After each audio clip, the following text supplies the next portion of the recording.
What if I told you that two of the most iconic faces in horror history are finally about to share the screen again, and it's not in a Scream movie? After nearly 3 decades, horror fans might be witnessing one of the most unexpected reunions of all time. At a recent fan convention, Matthew Lillard casually dropped a confirmation that instantly sent shockwaves through the horror community. When asked whether he and Skeet Ulrich would finally have a proper on-screen reunion in a future Five Nights at Freddy's sequel, his response was simple, confident, and impossible to ignore. Yes. Next question. Yes. 100%. And just like that, the internet exploded. To understand why this matters so much, we have to go back to 1996. That's when legendary director Wes Craven released Scream, a movie that didn't just revive the slasher genre, it reinvented it. The film's shocking twist revealed two killers behind the Ghostface mask, played by Lillard and Ulrich, creating one of the most memorable villain duos in horror history. Their chaotic, unhinged chemistry became instantly iconic. For many fans, that pairing represents a golden era of horror. So the idea of seeing them together again, even in a completely different franchise, feels almost surreal.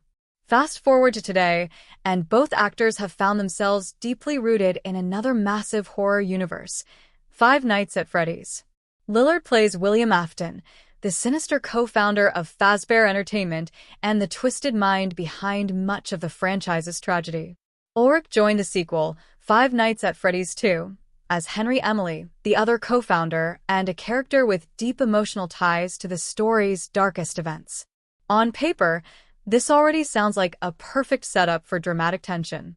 Two co-founders, two opposing moral paths, a shared, horrifying past. But despite appearing in the same sequel, they never actually shared screen time. That detail left fans both excited and frustrated, because the potential was clearly there. Now, with Lillard's bold 100% confirmation, speculation around Five Nights at Freddy's 3 has reached a whole new level. While the third installment hasn't officially been greenlit, all signs point toward it being only a matter of time. The first film was a massive financial success, grossing $291 million worldwide on a reported $20 million budget. The sequel followed with $238 million globally, made on a budget of around $50 million. For studios like Blumhouse Productions and Universal Pictures, those numbers are impossible to ignore. Even if critics weren't impressed, audiences clearly were, and that's what ultimately drives franchise decisions. But this reunion isn't just about box office numbers. It's about nostalgia colliding with modern horror. The Five Nights at Freddy's franchise primarily targets a younger demographic with its PG-13 rating, introducing a new generation to animatronic nightmares. However, bringing Lillard and Ulrich together adds an entirely different layer, one that speaks directly to longtime horror fans who grew up watching Scream.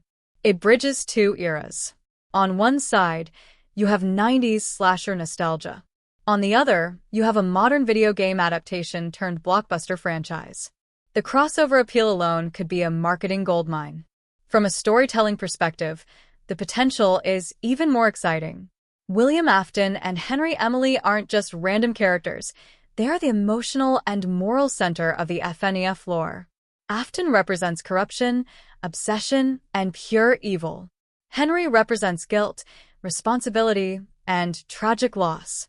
If the third film allows these two characters to confront each other directly, the emotional weight could elevate the franchise beyond jump scares and animatronic chaos. Imagine a tense, dialogue-heavy scene where decades of betrayal and pain finally explode. That kind of moment could instantly become one of the franchise's most talked-about scenes. There's also something poetic about this reunion happening now. The Scream franchise continues to prove its staying power, with entries like Scream 7 keeping the legacy alive for new audiences. Horror as a genre is experiencing another renaissance, and audiences are more open than ever to interconnected nostalgia moments. Studios understand this trend. They know that audiences love legacy callbacks, especially when they feel earned rather than forced. And in this case, the groundwork is already perfectly laid within the FNAF storyline. At the end of the day, nothing is officially locked in until the third film gets the green light. But Matthew Lillard's confidence suggests something important is already in motion behind the scenes. Whether it's a full-scale confrontation, a slow-burn psychological clash, or even a shocking twist involving both characters, one thing seems clear. Horror fans might finally get the reunion they've been waiting nearly 30 years to see. Not in Woodsboro, not behind a Ghostface mask, but inside the dark, animatronic-filled halls of Freddy Fazbear's Pizza. And somehow, that might make it even more terrifying.